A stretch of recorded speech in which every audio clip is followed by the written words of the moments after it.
नमस्कार दोस्तों, स्वागत है आपका हमारे चैनल पर। आज हम बात करें ज़ैगल लिमिटेड की। एक ऐसी कंपनी जो कॉरपोरेट स्पेंड मैनेजमेंट और प्रीपेड सॉल्यूशंस में काम करती है। हम पिछले 5 क्वार्टर्स के रिजल्ट्स और मैनेजमेंट कॉल्स को देखकर समझेंगे कि कंपनी की फाइनेंशियल हेल्थ, बिजनेस मॉडल और वैल्यूएशन किस दिशा में जा रहे हैं। आइए बिजनेस मॉडल को देखते हैं।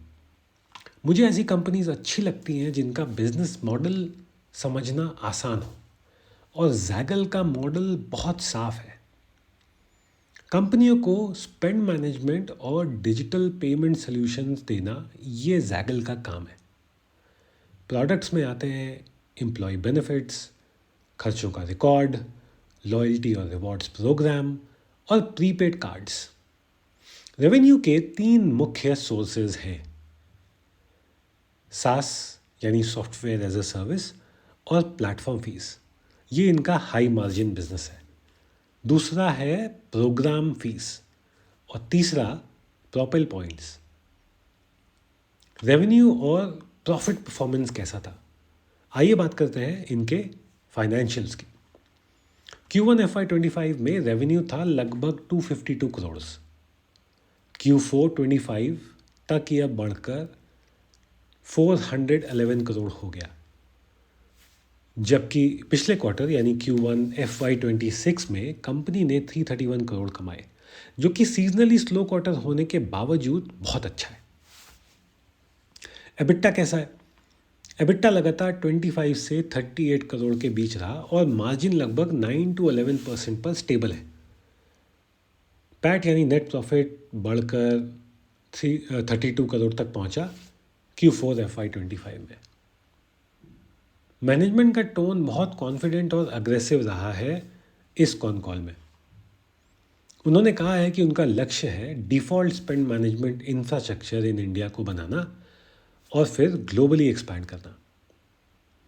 अगर हम इनकी प्रोडक्ट कैटेगरीज को देखें और हम Q1 FY26 की बात करें तो इनका जो प्रोग्राम फीस थी, जो इनका सबसे बड़ा सोर्स है फॉर देयर इनकम, उसमें 51% की ग्रोथ थी year on year.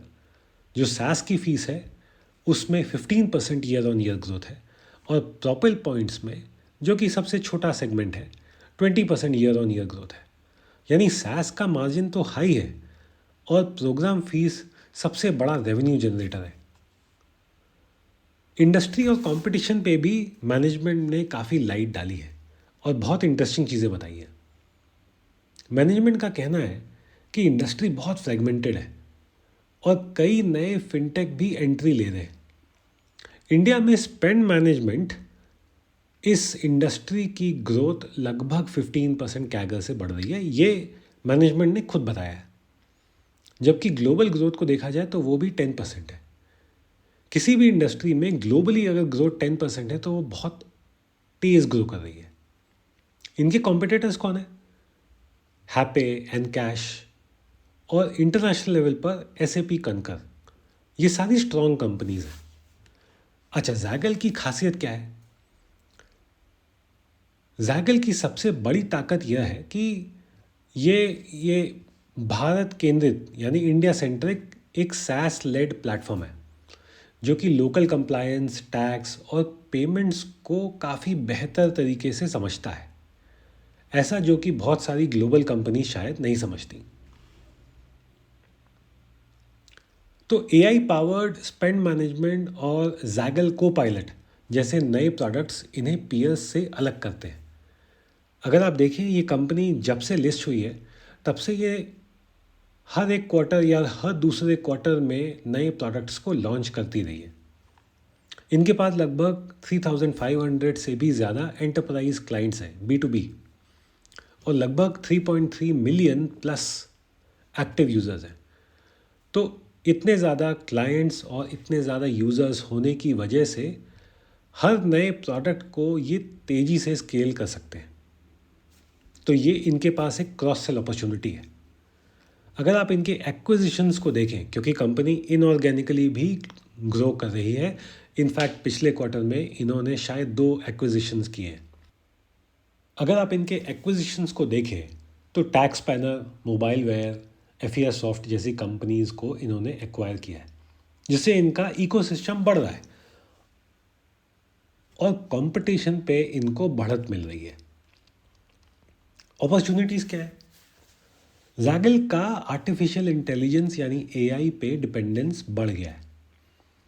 AI best bill processing और कंप्लायंस ऑटोमेशन का यूज़ स्टार्ट हो गया है।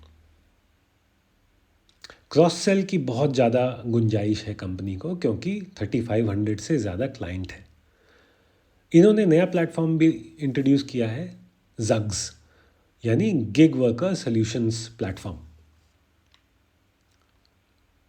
जग्स का पूरा नाम है Zaggle unified gig worker savings. यह एक डिजिटल डीआईवाई यानी सेल्फ सर्विस प्लेटफॉर्म है, जिसका उद्देश्य गिग वर्कर्स, स्पेशली जो निचले आय वाले ब्लू कलर वर्कर्स हैं, उनको टैक्स रिफंड आसानी से क्लेम करने में सहायता प्रदान करना। इनका प्रोडक्ट मार्केट फिट क्या है? भारत में अगर आप देखिए तो लगभग 20 मिलियन गिग वर्कर्स हैं, जैसे ride sharing, food delivery, courier etcetera.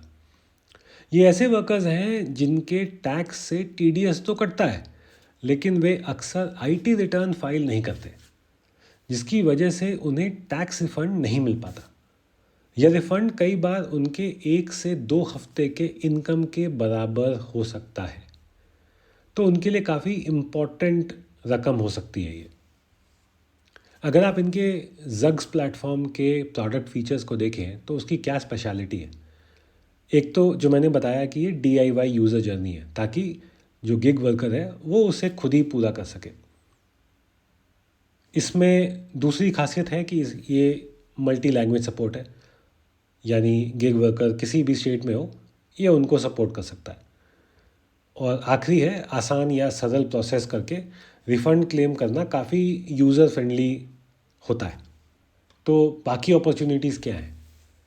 Global expansion, खासकर यूएस मार्केट में भी इनकी एक बहुत बड़ी अपॉर्चुनिटी है, क्योंकि अमेरिकन मार्केट का एक स्ट्रेटिजिक इम्पोर्टेंस है।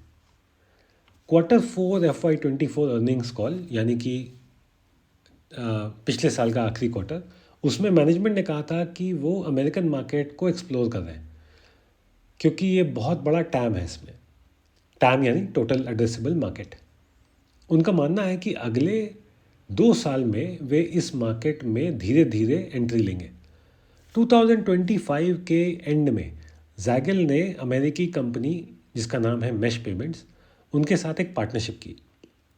इस पार्टनरशिप में क्या खास बात है? अब इंडियन जो कंपनीज़ हैं वो इंटरनेशनल कॉरपोरेट कार्ड्स इशू कर पाएंगी, और वहीं पे जो इंटरनेशनल कंपनीज़ हैं यानी विदेशी कंपनियां, वो जो भारत में ऑपरेट कर रही हैं, वे जैगल का स्पेंड मैनेजमेंट प्लेटफॉर्म यूज़ कर पाएंगी। तो इस तरह जैगल बिना तुरंत खुद की महंगी यूएस ऑपरेशन सेटअप किए बिना एक ग्लोबल रीच हासिल कर रहा है।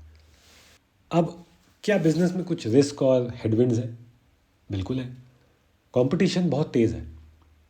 ऑल्दो हर एक प्लेटफॉर्म में कंपटीशन अलग अलग है, यानी हर उस प्रोडक्ट कैटेगरी में जिसमें ये कंपनी है, अलग अलग कंपनीज़ हैं जो उस कैटेगरी में जैगल को compete करती हैं, लेकिन कंपटीशन तो है ही।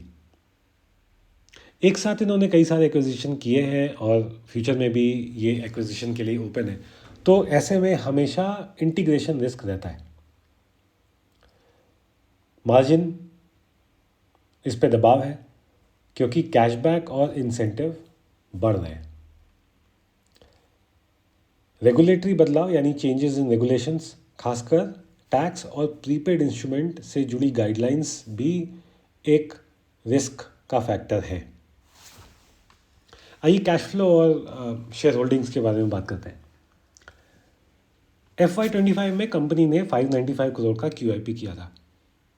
अगर आप प्रमोटर होल्डिंग को देखें तो प्रमोटर होल्डिंग काफ़ी स्टेबल है, ऑल्दो FII होल्डिंग फ्लक्चुएट कर रही है पिछले कुछ क्वार्टर्स में, और DII की हिस्सेदारी पिछले क्वार्टर में कम हुई है उसके पिछले क्वार्टर से, और साथ ही रिटेल शेयर होल्डिंग थोड़ी इंक्रीज़ हुई है।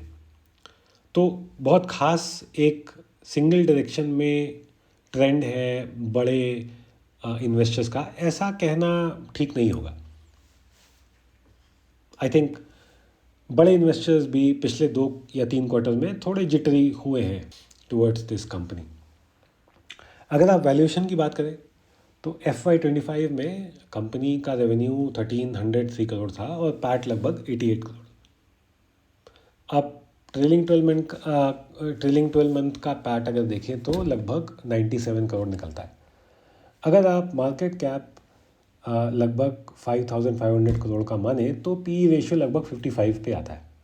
अगर आप पीयर ग्रुप को देखें तो वो एनीवेयर फ्रॉम 40 to 80 के वैल्यूएशन पे ट्रेड करता है, तो ये लगभग कहीं बीच में आता है। तो वैल्यूएशन रीजनेबल टू हाई के बीच में लगता है और मार्जिन ऑफ सेफ्टी को कह सकते हैं कि कम है।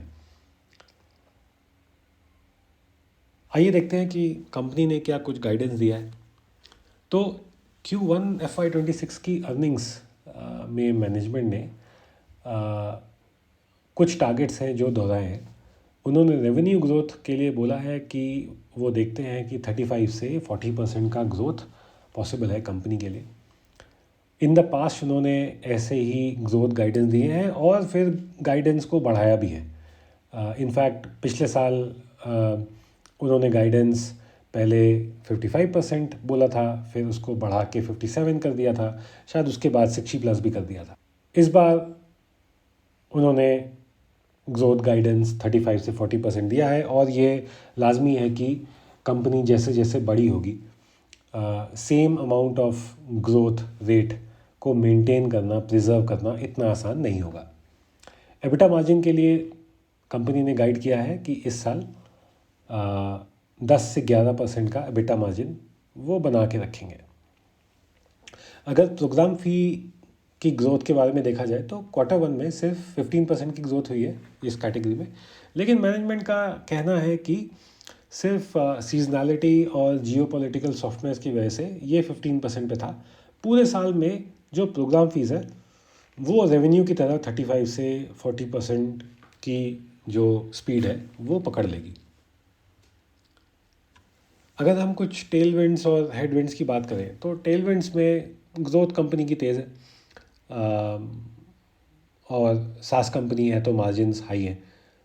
अगर आप इनोवेशन को देखें तो कंपनी AI का यूज़ कर रही है, नए प्रोडक्ट्स लॉन्च कर रही है, जैसे गिग वर्कर्स के लिए उन्होंने जो नया प्लेटफॉर्म लॉन्च किया है और इंटरनेशनल एक्सपेंशन को भी आई कर रही है। अगर आप हेडविंड्स की बात करें तो कंपटीशन हाई है, इनऑर्गेनिक ग्रोथ की वजह से इंटीग्रेशन रिस्क हो सकता है, रेगुलेटरी बदलाव हो सकते हैं और वैल्यूएशन भी हाई लगती है। तो यहाँ हम आते हैं इस वीडियो के एंड पे। दोस्तों, अगर आपको यह एनालिसिस हेल्पफुल लगा तो चैनल को सब्सक्राइब करना ना भूलें और बेल आइकन दबाएं ताकि आपको हर नए वीडियो की अपडेट मिले। यहाँ पर हम हर हफ्ते कंपनियाँ, इंडस्ट्री ट्रेंड्स और मार्केट इनसाइट्स को आसान भाषा में समझते हैं।